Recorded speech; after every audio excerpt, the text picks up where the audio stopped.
Bismillah, alhamdulillah, wassalatu wassalamu ala rasulillah, la hawla wa la quwwata illa billah, amma ba'du. Para bapak, para ibu jamaah salat maulid Masjid Al-Maghfirah yang dimuliakan oleh Allah subhanahu wa ta'ala. Kita bersyukur malam ini Allah mentakdirkan kita semua bisa hadir di majelis yang insya Allah penuh berkah ini dalam rangka untuk salat maulid dan sekaligus mujalasah, munaqasyah. Semoga ini semua dicatat oleh Allah sebagai amalan sholihan maqbula, amin. Bapak Ibu sekalian, kita lanjutkan ngaji kita kitab Nasaihul Ibad, ya. Al-maqalah as-saniyah, catatan yang kedua. Qala Nabi alaihi salam, Nabi bersabda, "Alaikum bimujalasatil ulama." Kalian harus senantiasa duduk bareng dengan para ulama. Al-amilin, yang mengamalkan ilmunya.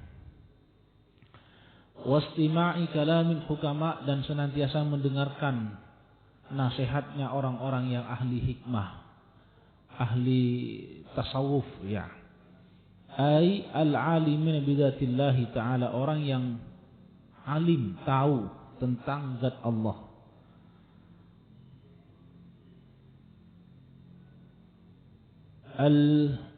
Al-musiyyina fi aqwalihim wa af'alihim, dan yang benar dalam ucapannya, wa af'alihim, dan perbuatannya. Fa inna Allah ta'ala, maka sesungguhnya Allah ta'ala yuhyil qalbah, menghidupkan hati al-mayyita, yang sudah mati. Allah menghidupkan hati yang sudah mati binuril hikmah, dengan cahaya hikmah tasawuf, al-ilmun nafi, ilmu yang manfaat. Kama yuhyil ardal maita, sebagaimana Allah menghidupkan tanah yang mati, yang tandus, bima'il matar, dengan air hujan. Wa fi riwayat Tabrani an Abi Hanifah, dalam riwayat At-Tabrani dari Imam Abi Hanifah, jalisul kubara wasailul ulama wa khalitul hukama. Jalisul kubara, bertemanlah kalian al-kubara, dengan orang-orang yang hebat, yang besar. Wasailul ulama, dan mintalah kalian al-ulama kepada ulama. Wa khalitul hukama, dan bergaullah kalian al-hukama, dengan orang-orang yang ahli hikmah. Wa fi riwayatin jalis al-ulama wa sahib al-hukama wa khalid al-kubara. Sama artinya itu. Saya lanjutkan. Fa innal ulama salah satu aqsam. Ulama itu ada 3. Pertama, al-ulama bi ahkamillahi ta'ala, ulama yang tahu tentang hukum Allah Ta'ala, wahum ashabul fatwa, mereka yang punya fatwa. Yang kedua, wal ulama bidatillahi faqat, ulama yang tahu tentang zat Allah saja. Wahum al-hukama, itu disebut dengan hukama. Fa fi mudakhalatihim tahzibun lil akhlaq, bergaul dengan mereka itu tahzibun lil akhlaq, mendidik akhlak manusia. Di annahum asyraqat qulubuhum bi ma'rifatillah, karena hati manusia itu akan bersinar, akan bersih bi ma'rifatillah, dengan mengetahui Allah Ta'ala. Wa asyraqat asraruhum bi anwari jalalillahi, dan rahasia-rahasia hati itu akan tampak dengan cahaya Allah. Wal ulama bil qismain, dan ulama bil qismain, dengan yang 2 bagian tadi itu, wahum al-kubara, itu al-kubara. Fa inna mukhalatata ahlillahi, maka bercampur bergaul dengan orang-orang yang dekat dengan Allah, taksibu ahwalan sunniyatan, ya, akan mengupayakan kehidupan-kehidupan yang disunnahkan oleh Nabi, wan naf'u bil lafzi, dan bermanfaat dalam ucapan. Fauqan naf'i bil lafzi, yaitu di atas ucapan, di atas kemanfaatan dari segi omongan. Faman nafa'aka lahidhahu nafa'aka lafdhahu, wa man la fala. Barang siapa yang memberikan manfaat kepadamu dari sisi tingkah laku, nafa'aka lafdhahu, maka ucapannya juga akan bermanfaat. Wa man la fala, tapi kalau tidak, maka tidak pula. Maksudnya itu kalau perbuatannya tidak baik, omongannya pasti tidak baik. Baik, saya akan jelaskan. Oh, ini saya tuntaskan aja ya. Faqila lahu inna lillahi ibadan idza nadharu ila syakhsin aqsabuhu sa'adatan fa ana atlubu dzalik. Allah itu punya hamba-hamba yang kalau mereka melihat orang lain itu membahagiakan. Jadi ada manusia yang bisa melihat orang lain itu membahagiakan. Fa ana atlubu dzalik, dan aku minta yang itu, kata sahabat. Qala Nabi SAW, Nabi bersabda, sayati zamanun ala ummati, akan datang satu zaman umatku akan lari, yafiruna min ulama, akan lari dari ulama, wal fuqaha, dan ahli fikih, ahli hukum. Fayabataliyahumullahu bisalasi baliyat, Allah akan menguji dengan 3 perkara. Ulaha, yang pertama, yarfa'ullahu al-barakata min kasbihim, Allah akan cabut keberkahan itu dari usaha mereka. Wasaniyatu, dan adapun yang kedua, yusallitullahu ta'ala alaihim sultanan zaliman, Allah akan memberikan pemimpin yang zalim. Wasalisa, dan yang ketiga, yakhrujuna minad dunya bighairi iman, mereka akan keluar dari dunia, artinya mati, bighairi iman, tanpa membawa iman. Baik, Bapak dan Ibu sekalian, pertama memang kita wajib berteman, bermujalasah dengan para ulama. Tapi panjenengan jangan mempersepsikan bahwa ulama itu hanya kiai saja. Nah, makanya kemudian di berikutnya itu disebutkan ulama itu ada 3. Pertama, al-ulama bi ahkamillahi ta'ala. Ulama dalam arti orang yang tahu tentang hukum-hukum Allah. Wahum ashabul fatwa, mereka yang punya fatwa. Nah ini. Jadi ulama yang tahu tentang hukum Allah itu disebut dengan al-fuqaha, ahli fikih. Ditanya hukumnya riba gimana? Hukumnya NFT atau uang kripto gimana? Itu dijawab. Nah itu namanya ulama yang ngerti tentang hukum. Bapak dan Ibu sekalian, seminggu yang lalu kami rapat di Majelis Ulama Indonesia itu tentang NFT ya. Kok NFT? Kripto. Uang kripto itu mungkin nanti ada yang bisa menjelaskan lebih detail. Kira-kira begini. Kalau dia memposisikan begini Pak, orang sekarang itu dengan zaman digital, saya punya karya. Karya saya ini dalam bentuk, katakanlah misalnya JPEG atau PDF lah, bagus gitu ya. Saya pasarkan di media sosial. Orang tertarik dengan karya saya ini, lalu ingin membeli. Lah membelinya itu menggunakan istilahnya itu ether atau apa gitu namanya. Nah, pertanyaannya, Pak ini halal apa enggak? Halal apa haram gitu?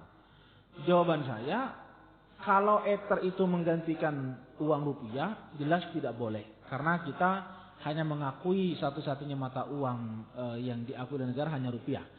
Tapi kalau ether itu semacam kupon, jadi gini, kalau mau beli karya itu maka harus beli ether.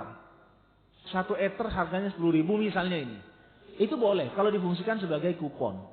Sama dengan kalau main di wisata-wisata itu kan, untuk bisa masuk ke objek wisata kan harus beli tiket. Nah apakah ether ini sama dengan tiket atau ether ini sama dengan mata uang? Kalau sama dengan mata uang nggak boleh, karena kita hanya mengakui rupiah sebagai mata uang kita resmi. Tapi kalau ether itu seperti tiket untuk bisa masuk, nah itu nggak apa-apa. Nah, jadi ahli fuqaha, ahli fikih ini akan menjawab segala problematika kehidupan.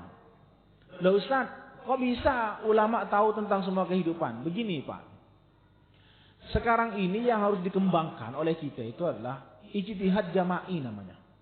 Ijtihad jama'i itu adalah ijtihad yang melibatkan seluruh pakar keilmuan. Tidak hanya satu orang. Jadi kalau dulu Imam Syafi'i, Imam Hambali, 4 imam madzhab itu ada masalah dijawab langsung. Karena problematika hukumnya itu tidak terlalu berkembang. Maksudnya yang dihadapi tidak terlalu kompleks. Tapi kalau sekarang, problematika hukum Islam itu kompleks banget. Misalnya ini. Ketika MUI mau memfatwakan tentang vaksin. Kalau cuma kiai saja yang duduk di sana, tidak ngerti apa itu vaksin, tidak ngerti itu. Makanya kemudian mengundang ahli. Dari UNER yang ahli vaksin didatangkan, dari Bio Farma didatangkan, dan seterusnya. Jadi banyak pakar memberikan pandangan-pandangan Sehingga kemudian para kiai itu dari keterangan para ahli ini menyimpulkan, oh ini halal, oh ini haram. Ini namanya ijtihad jama'i. Ijtihad kolektif, artinya berbagai keilmuan ini berdiskusi, mencari solusi, itu namanya ijtihad jama'i, Pak. Kalau satu orang yang berijtihad, lalu dia mengeluarkan fatwa, iya kalau itu masalahnya masalah sederhana. Kalau masalah misalnya dunia kedokteran, menyangkut dunia kedokteran, nggak sesederhana itu, maka kita harus mengundang. Nah ini yang saya bilang bahwa semua masalah dalam hukum, dalam kehidupan kita itu akan bisa dijawab. Tetapi tentu yang menjawab tidak hanya kiai, tapi para ahli, para pakar yang banyak berbicara itu. Nah, inilah bukti nyata bahwa integrasi keilmuan itu penting. Ya. Misalnya juga ketika ditanya, ini Pak saya sering ngaji di kadang-kadang diundang di Fakultas Kedokteran. Mahasiswanya kan kritis-kritis tuh nanya, Ustaz,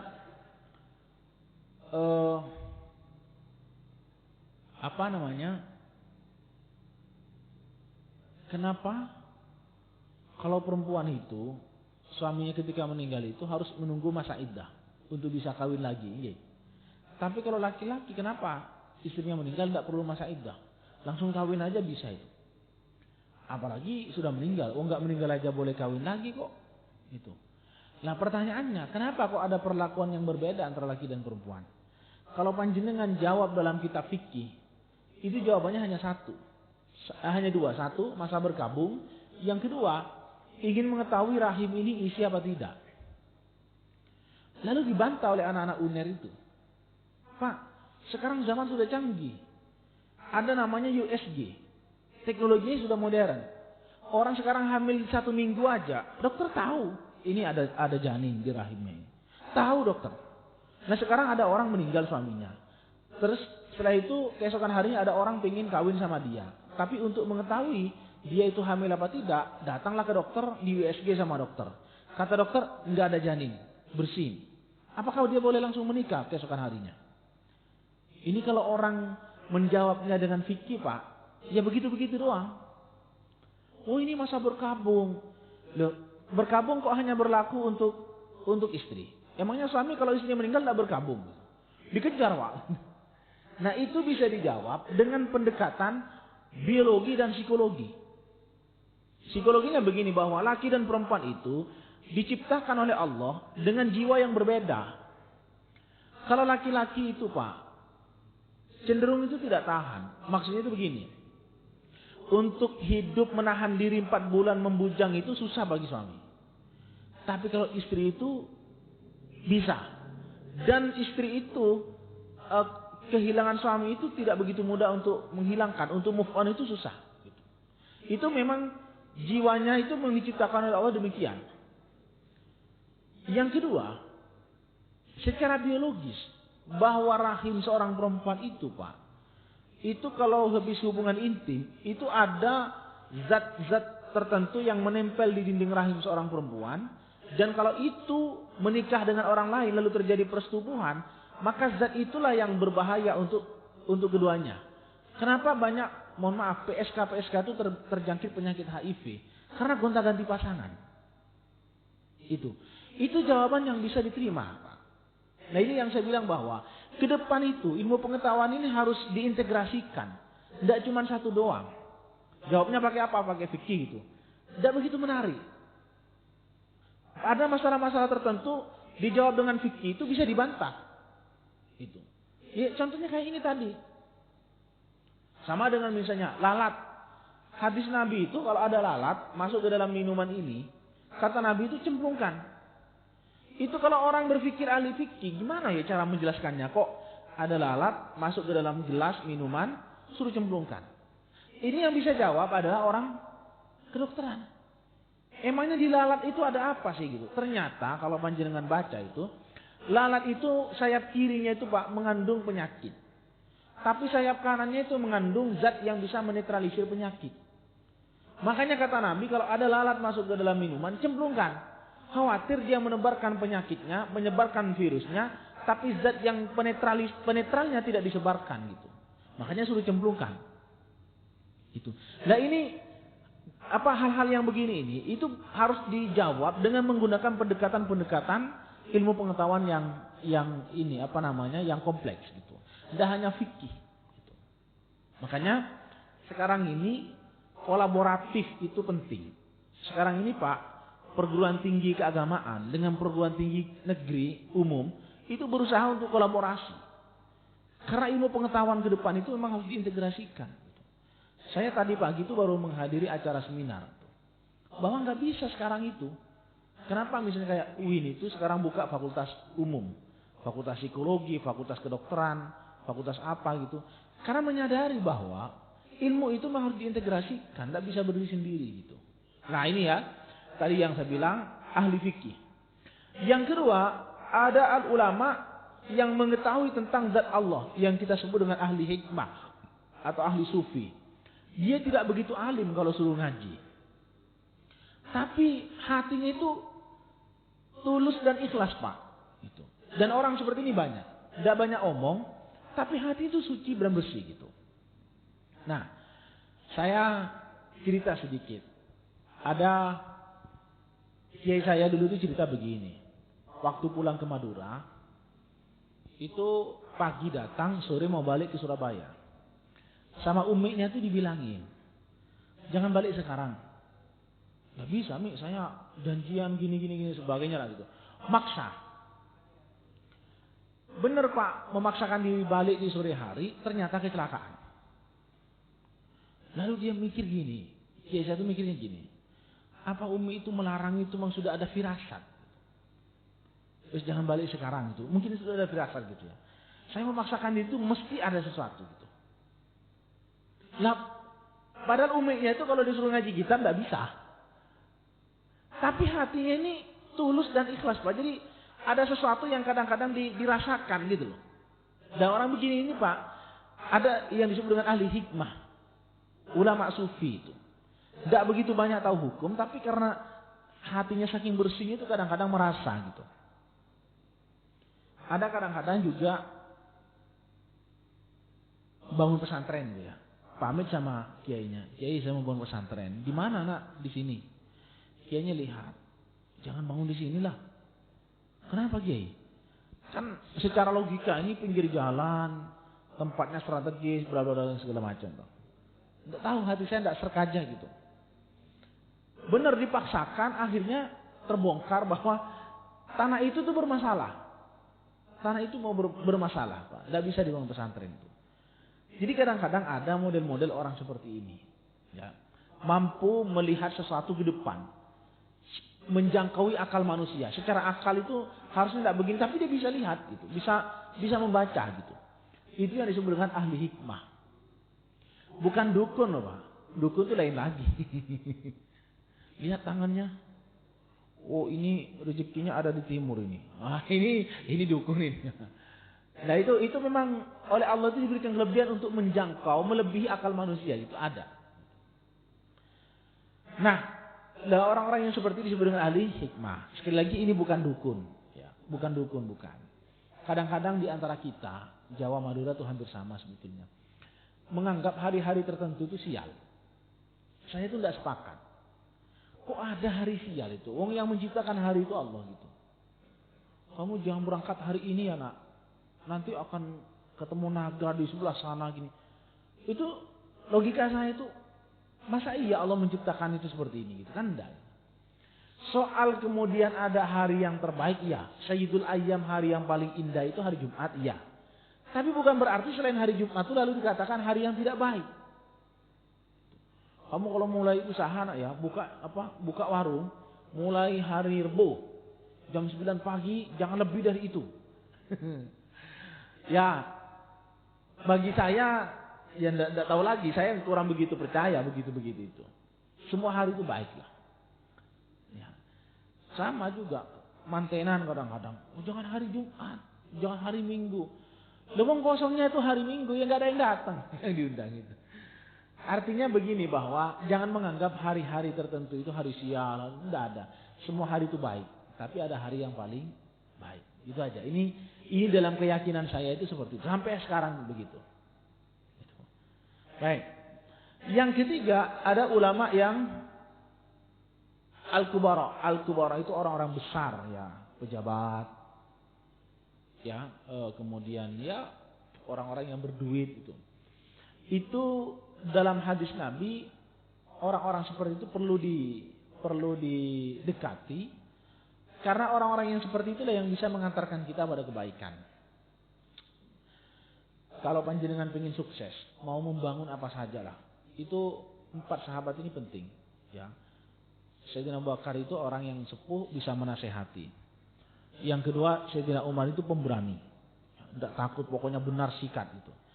Yang ketiga, Sayyidina Utsman itu orang kaya dermawan. Yang keempat, Sayyidina Ali itu orang muda, anak muda tapi cerdas. Ya, babul ilmi. Kalau perusahaan atau yayasan atau apa namanya, 4 karakter sahabat ini ada pada satu yayasan itu, pasti sukses. Mau bangun apa? Ada orang yang seperti Sayyidina Utsman, tak tanggung semua semennya. Ada apa gitu? Ada orang luar mengganggu. Ada orang yang seperti Sayyidina Umar, berani menghadapi. Ya. Tapi harus ada yang seperti Sayyidina Abu Bakar, yang sudah sepuh, menasehati, menyentuh hati dan sebagainya. Harus ada anak muda yang cerdas. Nah ini, 4 karakter ini harus ada. Dalam sebuah perusahaan, dalam sebuah yayasan, apapun namanya itu harus ada. Kalau ini sudah ada, sukses. Insya Allah sukses. Ya. Baik. Itu ya, jadi ulama itu ada 3. Kenapa kita harus mendekat dengan orang-orang yang ahli hukum? Agar kita tahu tentang hukum. Kenapa kita harus mendekat dengan orang-orang yang ahli hikmah? Agar hati kita ini menjadi lembut. Orang ahli hikmah itu Pak, kadang-kadang itu, apalagi dia ngomong. Tidak ngomong aja, cuma dekat dengan dia. Itu kadang-kadang hati ini rasanya adem gitu. Coba aja dengan silaturahim kepada ulama tertentu kadang-kadang. Melihat wajahnya itu kadang-kadang hati ini sudah adem. Jenengan kalau bertamu ke rumahnya kiai atau rumahnya ulama siapa itu, biasanya di dinding rumahnya itu ada foto-foto orang favorit bagi beliau. Iya, kenapa? Karena dengan memandang wajahnya itu adem. Padahal cuma fotonya doang, bukan orangnya. Itu hatinya sudah adem gitu.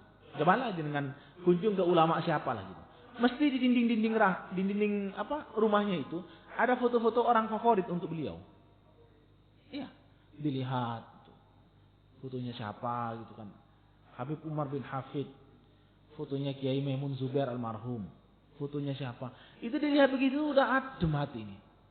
Sudah sejuk gitu. Nah itu bukti bahwa mereka adalah ahli hikmah. Enggak ngomong, cuma dilihat itu udah adem. Apalagi menasihatin. Dan orang ahli hikmah ini biasanya pendekatannya itu hati, bukan soal hukum. Karena kadang-kadang orang ahli hukum itu kadang-kadang kereng tapi tidak bisa menyelesaikan masalah. Tapi ahli hikmah ini kadang-kadang pendekatannya hati menyelesaikan masalah. Walaupun kadang-kadang perlu ada orang yang kereng gitu tadi itu.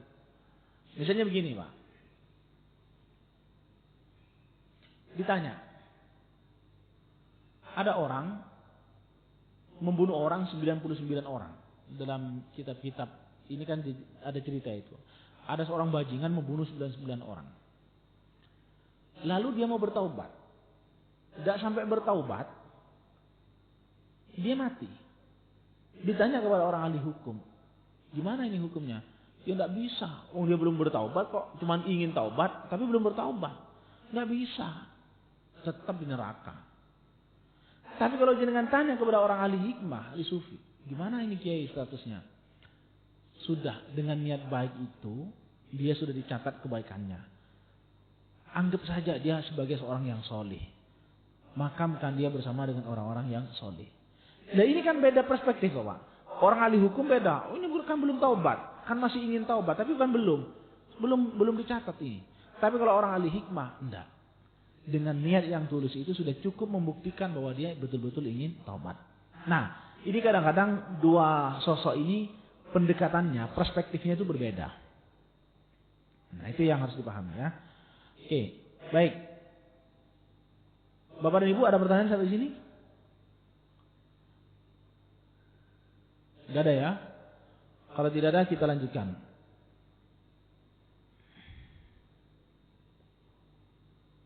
Nah ini, sebelum itu, kata Nabi akan datang zamanku nanti, banyak orang itu yang lari dari ulama dan ahli hukum, ahli fikih. Lalu Allah menguji 3 hal. 1, dihilangkannya keberkahan dari usaha mereka. Yang kedua, Allah akan memberikan pemimpin yang zalim. Yang ketiga, mereka akan mati meninggalkan dunia ini dalam keadaan tidak membawa iman. Maka kita itu perlu, Pak, ngaji-ngaji begini ini paling tidak itu ngeces hati, gitu. Upgrading hati. Di samping ilmu, tapi hati ini supaya kemudian dekat dengan Allah. Ada yang mengingatkan, kira-kira begitu ya. Makanya saya salut kalau ada anak kecil gitu, anak-anak usia SMP itu ikut ngaji rutin habis maghrib itu, saya salut. Karena umumnya anak-anak begitu biasanya tidak mau suruh ngaji. Yang aktif ngaji kan yang sudah sepuh-sepuh kadang-kadang. Tapi kalau ada anak-anak usia SMP, SMA film ngaji itu udah luar biasa itu. Bagus tuh. Ya. Nah, pertama Allah akan mencabut keberkahan. Jadi kalau kita menjauh dari fatwa-fatwa para ulama, keberkahan hidup kita itu akan dicabut. Ustaz, berkah itu apa sih? Berkah itu mengandung banyak kebaikan. Ada orang punya duit banyak tapi tidak berkah. Kenapa? Tidak membawa kebaikan. Justru menjadi pemicu terjadinya konflik. Ada seorang juragan besi tua meninggal. Setelah meninggal itu anak-anaknya itu tukaran semua. Ya masalah warisan, masalah ini gitu, segala macam lah. Ada dengan orang kaya, dengan menjadi kaya itu justru malah jauh. Sibuk segala macam gitu. Sa'labah itu kan dulu sebelum kaya, Sa'labah itu sahabat Nabi. Kerjanya angon kambing. Tapi meskipun dia miskin, salat jamaah itu rutin. Begitu dia minta doa sama Rasulullah, ya Rasul doakan saya mudah-mudahan saya dijadikan orang yang mampu, yang kaya, sehingga saya bisa salat jamaah terus. Pakaian saya ini tidak gonta-ganti dengan istri. Gitu. Kan waktu itu kan gonta-ganti, Pak. Kalau suaminya mau jamaah ke masjid, pinjam pakaiannya istri, saking miskinnya itu. Sa'labah itu. Setelah kaya, disuruh jarang ke masjid. Kenapa? Kambingnya terlalu banyak. Angonnya susah gitu. Semakin banyak kambing, semakin susah ke masjid gitu. Makanya kadang-kadang ada orang itu kaya tapi tidak berkah.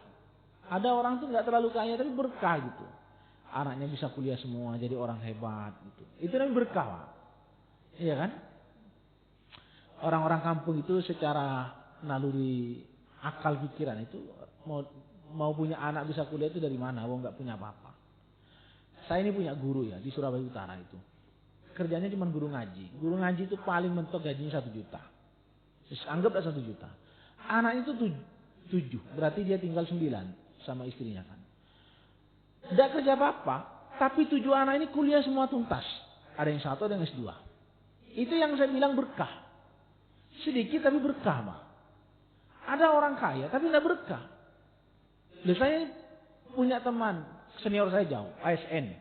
Aparatur sipil negara. Sampai hari ini rumah aja tidak punya. Kalian tahu lah gajinya ASN itu berapa. Ya anggaplah paling kecil 7 sampai 8 juta misalnya. Itu beli rumah itu tidak bisa. Ini orang cuma guru ngaji, anggap aja gajinya paling maksimal 1 juta. Anaknya 7 ini kuliah semua, tuntas. Ini yang saya bilang berkah. Gitu. Nah kalau ingin hidup berkah itu, ya sudah mujalasatul ulama tadi itu. Yang kedua, orang yang jauh dari ulama itu akan diberikan oleh Allah pemimpin yang zalim, pemimpin yang kebijakan-kebijakannya selalu merugikan kepada rakyat. Makanya ulama dan umaro itu tidak boleh pisah, Pak. Ulama dan umaro itu tidak boleh pisah. Ulama dan pemerintah itu harus menyatu. Bukan berarti ulama itu ngekor pada pemerintah, manut oleh opo-opo. Bukan itu maksud saya. Supaya ulama ini mengarahkan pemerintah. Kebijakan-kebijakan yang kurang tepat itu supaya dikoreksi, Pak. Saya cerita sedikit. Dulu, bukan dulu, 2021 atau 2022 saya lupa. Presiden Jokowi itu pernah menekan perpres tentang miras. Bahwa miras itu boleh di Indonesia, tapi di lokasi-lokasi tertentu. Itu kan? Dulu ada perpresnya itu, ditandatangani. Wah demo waktu itu. Ini legalisasi miras. Padahal itu boleh Indonesia itu punya pabrik miras, tapi di daerah-daerah tertentu, tidak sembarangan daerah gitu. Nah itu para kiai itu gelisah hatinya itu. Situasi kebatinnya itu gelisah. Ini kok presiden menandatangani perpres kayak gini gitu. Saya waktu itu ikut di dalamnya rapat. Kiai-kiai itu rapat. Saya notulennya. Intinya ingin menolak kebijakan itu. Akhirnya disepakati nolak. Oke. Kalau dari Jawa Timur waktu itu Pak. Akhirnya ada yang diutus ke Jakarta. Menemui Kiai Ma'ruf Amin wakil presiden. Menyampaikan ini presiden kok kebijakannya ini. Disampaikan oleh Kiai Ma'ruf Amin kepada presiden. Hari Senin ditandatangani. Hari Rabu itu dibatalkan. Cuma 2 hari perpres itu. Ini bukti bahwa ulama dan umara itu jangan pisah. Bukan berarti ulama itu yang dekat pemerintah lalu kemudian mengekor. Apa saja. Pokoknya adem ayem. Pokoknya oleh duit. Bukan itu maksud saya. Tapi ulama ini harus mendampingi pemerintah dalam setiap kebijakannya. Makanya MUI itu kan slogannya begini Pak. Shadiqul khadimul ummah, shadiqul hukumah. Pelayan bagi umat, mitra bagi pemerintah. MUI kan slogannya itu, Majelis Ulama itu. Pelayan bagi umat, mitra bagi pemerintah. Kalau kebijakannya bagus, dukung. Tapi kalau tidak bagus, harus ditolak, tapi tentu dengan cara yang elegan. Cara yang baik. Gitu. Nah ini yang saya bilang bahwa ulama dan umara itu harus tidak boleh pisah. Membaur. Sehingga ada koreksi. Ada masukan-masukan. Kira-kira begitu Pak.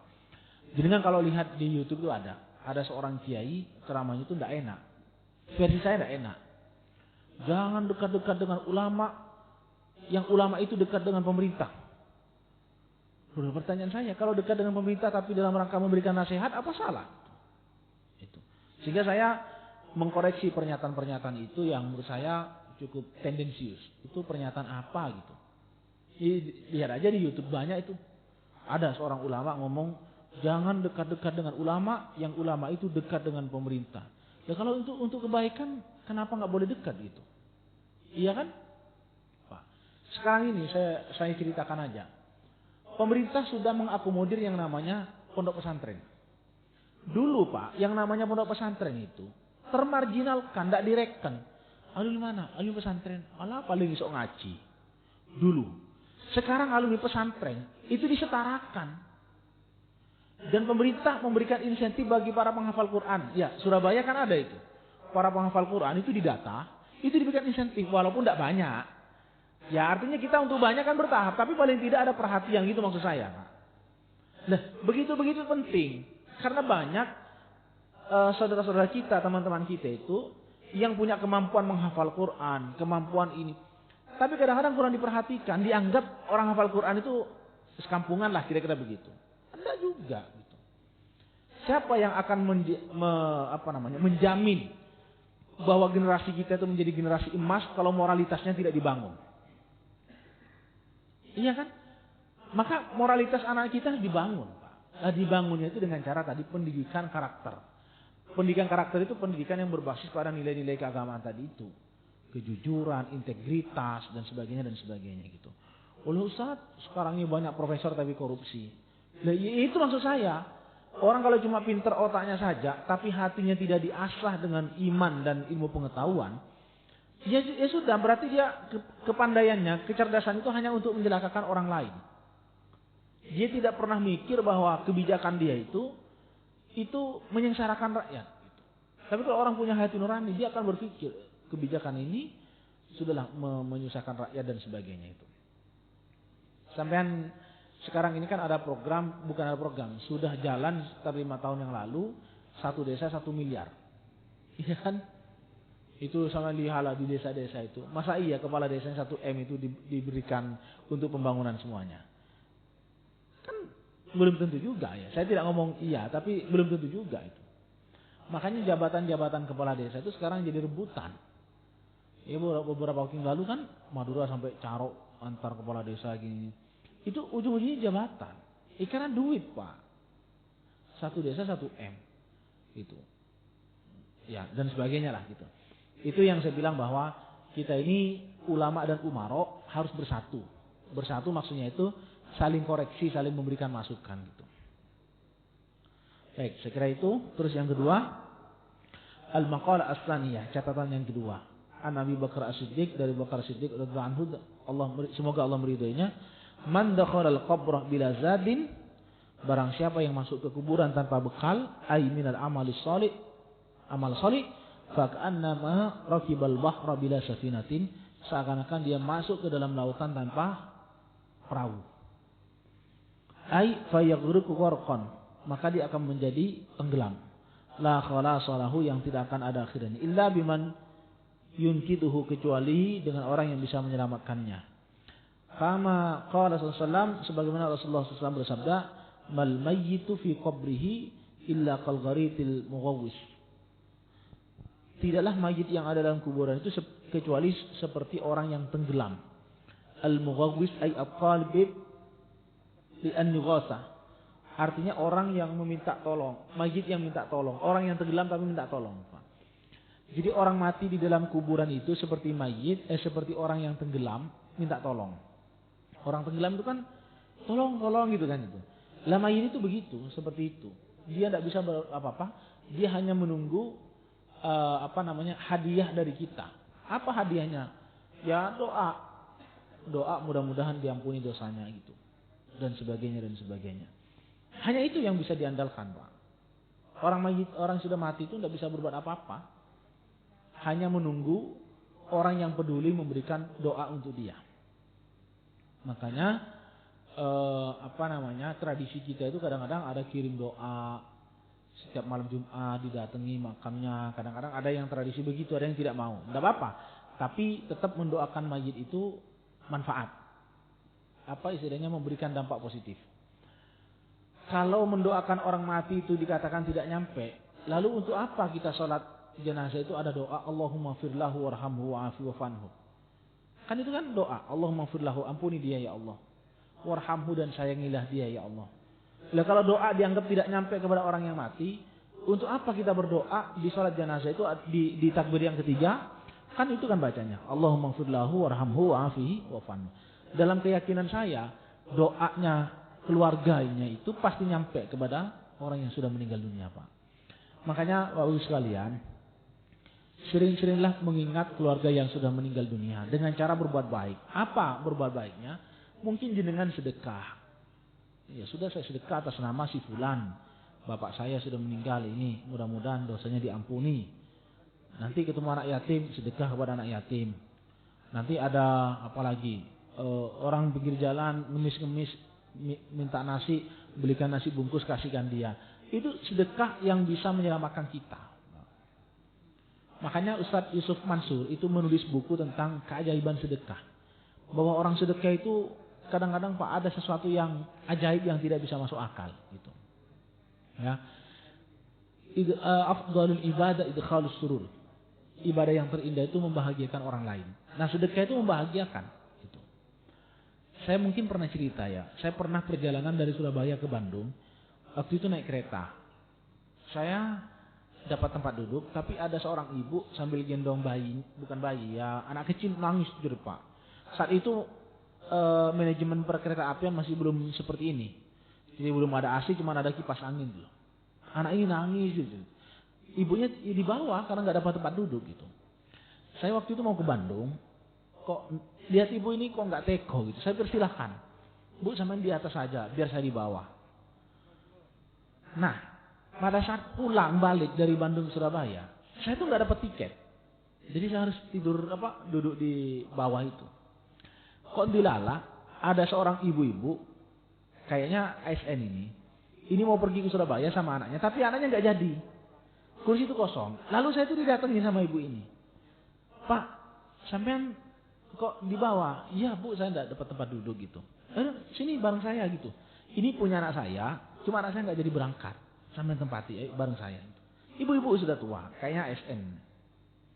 Saya mikir, dulu waktu mau berangkat, saya tuh pernah nolong orang gitu. Ketika saya mau balik ke Surabaya, saya ditolong orang. Gitu. Ya, jadi in ahsantum bi anfusikum gitu. Kalau Anda berbuat baik sama orang lain, sejatinya Anda berbuat baik pada dirinya sendiri. Artinya apa? Oleh Allah itu nanti akan dibalas kebaikan itu. Sama juga dengan sedekah itu. Ya, jadi bersedekah atas nama siapa. Termasuk kalau kurban, kan itu disebut tuh Pak. Kurban almarhum siapa? siapa kan begitu. Itu nyampe, pahala itu insya Allah nyampe kepada almarhum. Nah, keluarga yang selalu mengingat orang yang selalu mengingat keluarganya yang sudah meninggal, itulah yang oleh Allah kadang-kadang diberikan derajat yang tinggi. Karena orang yang meninggal itu tadi itu seperti orang yang tenggelam, dia minta tolong gitu, aduh tolong gitu. Nah kalau keluarganya tidak ada yang ingat, terus yang mau nolong dia itu siapa? Gitu ya Bapak Ibu sekalian. Nah saya masih ingat betul Kiai Fakhri Bangkalan itu, waktu mau seto, itu santrinya dipanggil. Nah saya sakit, mungkin umur saya sudah tidak akan lama. Pesan saya cuma satu, nak, jangan pernah lupa mendoakan saya selesai sholat. Itu santrinya itu dipanggil. Jadi di pondoknya, di masjidnya itu kalau habis sholat hadiahkan Fatihah untuk saya. Itu Kiai Fakhri itu memanggil. Karena beliau ya Kiai, udah tahu lah orang mati itu seperti orang yang tenggelam. Dia hanya menunggu kebaikan dari keluarganya itu. Itu pesannya ke santri gitu. Nah, jangan lupa doakan saya. Ya, saya sudah sakit-sakitan dan sebagainya. Itu Pak. Ya, kita setiap waktu kan begitu doanya. Allahumma ighfir lil muslimin wal muslimat wal mu'minin wal mu'minat al-ahya'i wal amwat. Ya, orang-orang Islam semuanya yang mati, yang hidup kita doakan ya dan sebagainya. Itu bermanfaat untuk seluruh orang yang sudah meninggal itu. Baik, berikutnya atau ada pertanyaan? Coba di sini. Nggak ada ya? Kalau nggak ada, saya akan lanjutkan. Al-maqal al-khamisah, saya loncat aja karena isinya hampir sama yang atas tuh. Catatan yang kelima, An Utsman radhiyallahu anhu, semoga Allah meridhoinya, hammud dunya zulmatun. Sedih karena urusan dunia, zulmatun adalah kegelapan. Fil qalbi, dalam hati. Wa hammul akhirah nurun fil qalbi. Sedih karena urusan akhirat itu cahaya di dalam hati. Ai al-husnu fil umuril muta'alliqah bidunya shara mudliman fil qalbi. Kalau kita sedih dengan urusan yang bersifat duniawi, itu bisa mematikan hati kita. Lalu yang kedua, wal haznu fil umuril muta'alliqah bil akhirah shara munawwiran lil qalbi.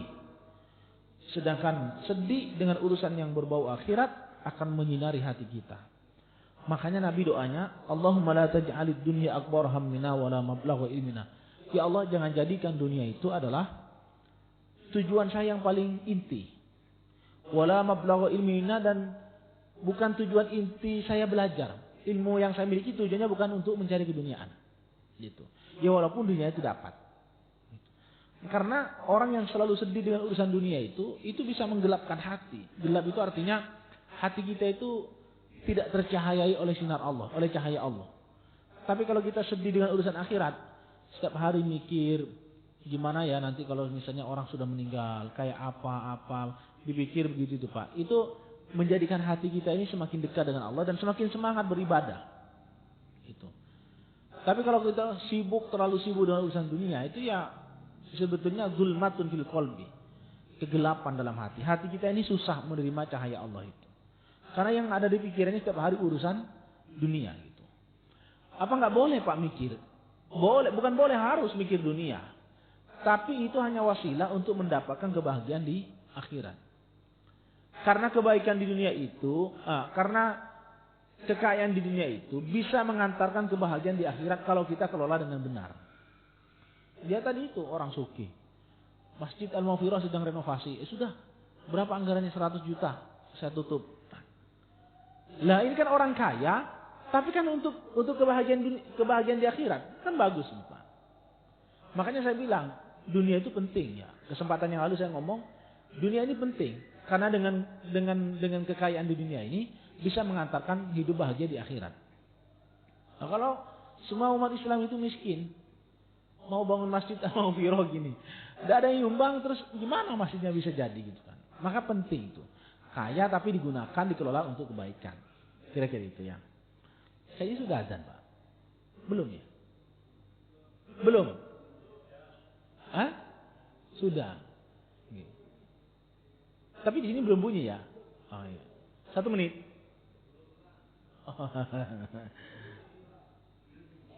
Baik. Ada pertanyaan sampai sini, monggo.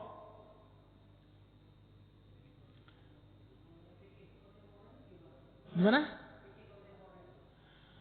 Fikih kontemporer itu fikih atau hukum Islam yang membahas tentang persoalan-persoalan kontemporer, Pak. Jadi fikih kontemporer itu fikih hukum kontemporer itu problematika kontemporer kekinian. Misalnya dibahas tentang kepemimpinan wanita dalam Islam. Kan itu masalah kontemporer toh. Uang kripto yang tadi saya bahas itu kontemporer. Vaksin itu kan fikih kontemporer itu. Prof. Zahro kan punya buku judulnya tentang fikih kontemporer. Itu maksudnya masalah-masalah kontemporer. Kajian hukum Islam tentang masalah-masalah kontemporer. Itu. Misalnya soal apa lagi ya? Sekarang ini soal moderat. Pak, Islam moderat itu apa? Moderasi beragama ini. Pemerintah kan punya slogan itu. Itu dikaji dari sisi fikih itu apa maksudnya? Fikih tentang moderasi beragama itu. Dan sebagainya dan sebagainya. Termasuk misalnya ini. Kalau dalam dunia umroh haji. Boleh nggak orang Indonesia landing di Bandara Jeddah langsung mikotnya di Bandara Jeddah? Boleh apa enggak? Kalau sampai fikih yang lama enggak boleh. Tapi kalau fikih yang kontemporer yang baru, ulama sepakat boleh. Jadi begitu pesawat landing di Bandara Jeddah, kita ambil mikot di Bandara Jeddah untuk umroh atau untuk haji, boleh. Tapi biasanya jamaah haji itu pesawatnya itu memang diarahkan. Saat ini kita sedang terbang di atas Yulamlam. Bagi bapak ibu yang ingin mengambil mikot dipersilakan. Pesawat biasanya diem. Nah itu biasanya jamaah haji yang kloter 2 itu berangkat dari asrama haji itu sudah pakai ihram. Begitu sudah ada pengumuman ya tinggal copot aja. Mohon maaf katoknya dicopot, kaos dalamnya dicopot, sudah niat di situ. Namanya niat mikot. Itu. Nah, itu fikih kontemporer, Pak. Mina, ada istilah Mina Jadid. Perluasan Mina. Dulu Mina itu cuma sedikit, Pak. Tapi semakin membludaknya jamaah haji, Mina itu diperluas. Itu gimana hukumnya? Nah, itu fikih kontemporer. Itu. Masalah-masalah kontemporernya. Apalagi kita sekarang dapat kuota 20.000 ya. Tambahan 20.000. Waktu Mina semakin padat itu. Semakin sesek. Ya mudah-mudahan aja. Tapi kayaknya musim haji tahun depan ini musim panas. Bulan Juni itu. Saya tidak bisa membayangkan. Orang sudah sesek, desek-desekan. Ditambah dengan cuaca panas itu tidak bisa membayangkan seperti apa gitu. Hanya satu harapannya mendapatkan perlindungan dari Allah. Itu aja. Sampun nggih? Saya kira itu. Terima kasih. Mohon maaf atas segala kekurangan khilafan dan mudah-mudahan panjenengan semua sehat selalu, panjang umur. Amin. Subhanakallahumma bihamdika asyhadu an la ilaha illa anta astaghfiruka wa atubu ilaik. Akhir kalam. Assalamualaikum warahmatullahi wabarakatuh.